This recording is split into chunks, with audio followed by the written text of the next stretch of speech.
मुझे तो जाने दो. First time Ilayaraja's composing film. Yeah. Well, everybody knows his genius, and everybody is aware of his work, and as I am, and I've had perhaps a little more better fortune of spending time with him personally. I visited his home, spent time with him there, sat around with his son in their little music room in his house. You know what I was saying about sometimes the nature and character of an individual exhibits or comes out in his creativity. When you go into Ilayaraja's house, it's like a pilgrimage. You know, everything is so right and is so aesthetic and so subtle and beautiful, and it's all very organic.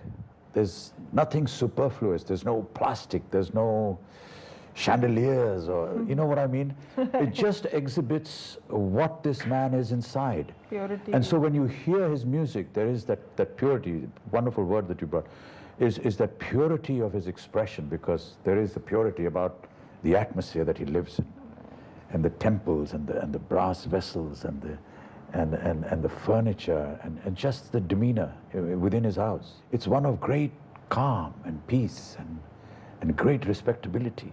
You know, the interaction between his family members. So when he comes out with the kind of work that he has been bringing out so many years, it's just unbelievable. And you can imagine that, yes, if you were to visit his house before you heard his work, you would know after hearing his work, yeah, this can come out from this guy only.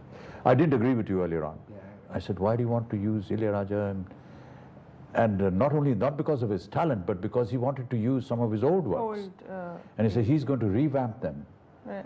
And I said, I hope this film gets over as soon as possible so we can get rid of this guy, because he doesn't know what he's talking about. But my word, I eat humble pie when I finally see the result in the music and how it gradually grows on you. Yes, it does. Which is there with all great composers. You know, you hear A.R. Rahman and you never like his music the first time you hear it, but you know, it gradually just grows on you and grows on you and grows on you and becomes superlative. And I think that's what the greatness of Ilayaraja really is. He composed a symphony, which was played by the London Philharmonic Orchestra. And you know, he had never heard his own symphony. Because, you know, Western music, it can be written, unlike Indian classical music, which you can't write.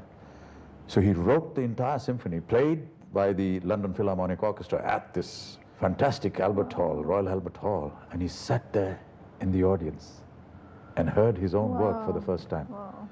It's really Think that magnificent experience. ability to be and he so wept away. because he'd never heard it. You're Super. so one with his work Yeah, that it yeah. just became him, and he could be away from it. And Yes. very few people have that. Tremendous. Quality and ability. Treating work as their worship. Yes, Their yes. own. It also, I think, has something to do with southern India, where there is a great amount of respect for discipline and culture, and there's a certain reverence to everything creative, or everything that is perhaps orthodox or From your culture. from our culture and anything. from our time past. Yeah.